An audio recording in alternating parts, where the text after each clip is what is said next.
Hola, en este video vamos a introducir el concepto de notación científica y cómo utilizarlo de forma correcta en la carrera, y también vamos a hablar un poquito acerca de la correcta interpretación de gráficos y tablas.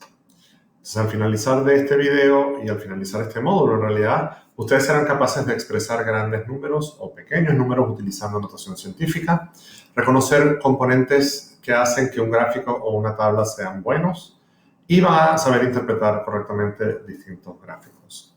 Y recuerden que la bibliografía de esta clase está contenida en las secciones 3B, 5C y 5D del libro de Bennett y Briggs. Entonces, muchas veces los números que sean muy grandes o muy pequeños pueden ser expresados o utilizados en notación científica como una manera de resumir y también como una manera de hacer más fácil su operacionalización. Por ejemplo, miles de millones, billones, trillones. Todos estos números, todas estas cifras pueden ser expresados utilizando la notación científica. Y la habilidad numérica rápida es una competencia esencial que tiene que tener un buen ingeniero comercial. Por ejemplo, 3 por 10 a la 7 son 30 millones. 6,45 por 10 a la 4 son 64.500. Y 3,2 por 10 a la menos 2 es 0,032. ¿Cómo convertir un número en notación científica? Bueno, esto quizás ustedes ya lo saben, pero para recordar, tienen que mover el punto decimal a la derecha del primer número, del primer dígito del número distinto de 0, para los casos en que la notación, básicamente hay que mover el punto decimal a la derecha del primer dígito del número distinto de 0, y todas las veces que uno corre el número, eso va a ser el exponente del número 10. Para la potencia de 10 uno usa el número de espacios que se movió el punto decimal. Entonces, si la coma se corrió hacia la izquierda, el número que va elevado a la 10, el exponente del 10 es positivo. Y si se corrió a la derecha, es negativo. Por ejemplo, si yo tengo 5.467, lo que hago es correr la coma hacia la derecha del primer dígito número distinto de 0, es decir, el 5. Entonces, corro la coma hacia la izquierda, pero hasta llegar a la derecha del 5. Y eso me da 5,467, y como lo corrí 3 espacios a la izquierda, elevo a 3 el 10. Por lo tanto, es 5,467 por 10 a la 3. Convertir de notación científica a un número es básicamente el proceso inverso. Yo muevo el punto decimal tantas veces como la potencia de 10 lo indique. Si es positiva, se mueve hacia la derecha. Si es negativa, se mueve hacia la izquierda. Por ejemplo, si tengo 3,5 por 10 a la 7, lo que hago es correr la coma 7 veces hacia la derecha y me queda 35 millones. Un ejemplo. En noviembre del 2012, China importó 250.666 toneladas métricas de cobre refinado. Si el precio del cobre refinado es alrededor de $7.800 la tonelada, el valor aproximado de las importaciones chinas para ese mes, sin usar la calculadora, es... Y ahí les doy 4 alternativas. Entonces sugiero que ahora pongan pausa y, sin usar la calculadora, determinen cuál sería el valor aproximado de las importaciones chinas de ese mes.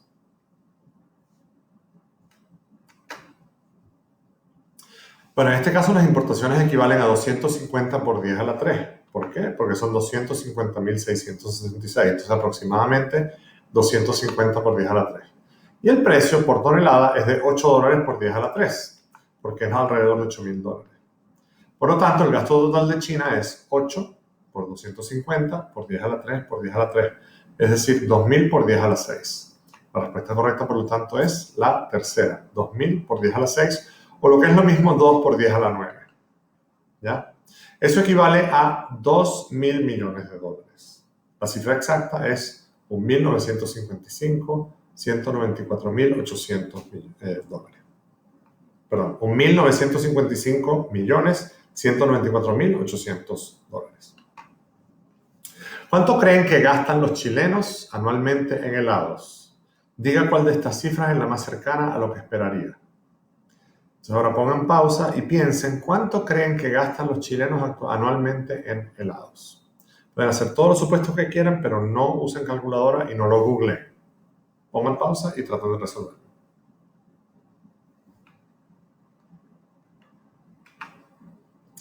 Bueno, habría que hacer un estimado que utilice la población total de Chile. Más o menos un helado cuesta alrededor de 2.000 pesos el litro. La población de Chile, asumiendo que es alrededor de 16 millones, y asumimos que las personas en Chile consumen unos 8 litros anuales de helados per cápita. Entonces tenemos 16 por 10 a la 6 por 8 por 2 por 10 a la 3, es decir, personas multiplicado por litros por persona multiplicado por pesos por litro nos da pesos. Y eso nos da básicamente 2,5 por 10 a la 11. Es decir, la respuesta correcta era la 4. La cifra real es alrededor de 375 mil millones de pesos. Es decir, 3,7 por 10 a la 11. Recordemos que estamos haciendo un supuesto de alguna cifra. En nuestra carrera en ingeniería comercial muchas veces se les va a pedir que ustedes aproximen o estimen números que quizás no saben. Y tienen que hacerlo en base a supuestos y en base a números que ustedes sí manejan. Entonces, en ese sentido, este ejercicio que hemos hecho ahora, si bien no nos da la cifra exacta, sí nos da una cifra que está en el vecindario de lo que esperaríamos que fuera. Bueno, los gráficos y tablas. Como sabemos, gráficos y tablas sirven para poder expresar de una forma diferente datos o información o hechos que quizás en forma de texto son muy complejos. Por ejemplo, suponiendo la siguiente data acerca de las marcas que compran un conjunto de consumidores, supongamos el consumidor 1 compra la marca A, el consumidor 2 compra la marca C, etc. Podemos hacer una tabla de frecuencia relativa y de frecuencia acumulada en la cual básicamente vamos incorporando todas las marcas en una columna aquí y vamos poniendo la frecuencia relativa y la frecuencia acumulada. ¿Ya? La frecuencia acumulada sería cuántas personas consumen B y A o cuántas personas consumen C, B y A, y así sucesivamente. Esta información yo la puedo graficar. Aquí hay un gráfico de barras donde yo pongo las marcas en el eje X y los porcentajes en el eje Y, que los porcentajes recuerden que vienen de la frecuencia relativa. O puedo también hacer, por ejemplo, un gráfico de tortas, en el cual cada pedazo de la torta representa una marca. Esto en ingeniería comercial es muy utilizado. Aspectos importantes de un buen gráfico: debe llevar título, debe mostrar las fuentes de los datos, debe tener una escala vertical y un título, debe tener una escala horizontal y un título, y una leyenda en el caso de que hayan varias series de datos. En este caso, hay varias cosas que fallaron. Entonces pueden poner pausa y analizar este gráfico y ver las cosas que le faltaron a esos gráficos para poder ser buenos gráficos. Hay gráficos que, por ejemplo, en este caso, este es un buen gráfico. Por ejemplo, aquí tenemos las emisiones históricas totales de carbono. Tenemos el título, tenemos las dos series con la leyenda, tenemos los ejes correctamente etiquetados con sus buenas unidades. En el eje Y tenemos millones de toneladas de carbono emitidas tanto por Estados Unidos como por Europa Occidental. Y en el eje Y tenemos los años. Y tenemos la fuente de los datos. Un histograma es un gráfico de barras en los cuales las categorías son cuantitativas y estas barras tienen un orden natural que son categorías numéricas. Un gráfico de líneas tiene el mismo propósito que el histograma, pero en vez de barras utiliza líneas conectadas por puntos. Ambos gráficos se usan frecuentemente para ver cómo una variable cambia a lo largo del tiempo. En este caso, aquí hay un histograma que no es de categorías numéricas. Aquí hay un debate, en realidad. A veces se dice que es con categorías numéricas, a veces no.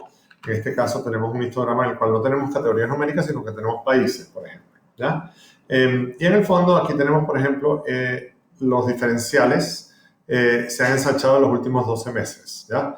Esto es un alza de costos de un bien y básicamente muestra una diferencia entre un periodo de tiempo y otro para diferentes países. Aquí tenemos un gráfico de líneas que es la tasa mundial de pobreza, en proporción de personas que viven con menos de $1.90 al día como porcentaje de la población total. Y aquí tenemos los datos. Cada dato representa una medición en un periodo de tiempo, en un año determinado. Y la línea nos permite ver una tendencia a lo largo del tiempo. Fíjense que aquí está bien etiquetados los dos ejes. Tenemos la fuente, tenemos notas. A veces los buenos gráficos tienen notas de cómo interpretar las cifras. Y tenemos, obviamente, el título. A veces los gráficos son confusos. Por ejemplo, aquí tenemos consumo de alcohol, litros de consumo de alcohol per cápita por país. Y a veces esto es confuso. Entonces, a veces uno tiene que usar un gráfico diferente. Por ejemplo, esta misma data la podemos representar en un gráfico así, en el cual tenemos consumo de alcohol, litros por persona en promedio entre el 2003 y el 2005 para personas mayores de 15 años por país. Entonces aquí vemos, por ejemplo, que En Europa, sobre todo, hay un tema importante con el alcoholismo o con la cantidad de alcohol consumida. Y hay otros países, sobre todo los países del Medio Oriente, donde no es tan grave el problema porque hay temas religiosos que se involucran, ¿ya?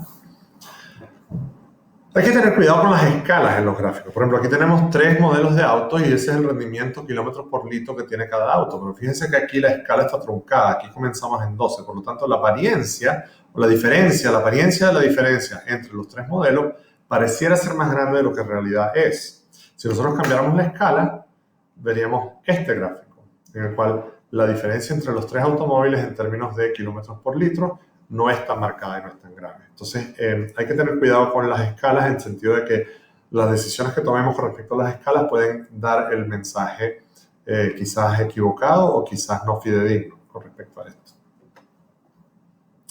Y aquí tenemos un ejemplo, por ejemplo, de variación porcentual del PIB, del Producto Interno Bruto, de Argentina y de Chile. Entonces sabemos que, por ejemplo, Argentina está en azul y Chile está en rojo. Y vemos que la variación porcentual del PIB en Chile es mayor que la de Argentina al principio, después es menor que la de la Argentina al final del periodo. Pero entonces la pregunta, ¿se puede concluir que el PIB de Argentina fue mayor que el PIB de Chile? No necesariamente, porque esto muestra variación porcentual, no nos muestra el nivel. Entonces, para ejercitar todos estos temas, que es bien importante que ejerciten sobre todo el tema de los gráficos, porque interpretar gráficos es algo que quizás la gente asume que sabe hacer bien, pero que es algo que ustedes van a tener que demostrar que saben hacerlo. Les recomiendo entonces las secciones 3.b, 5c y 5d del libro de Bennett y Briggs y hacer los ejercicios en esas secciones.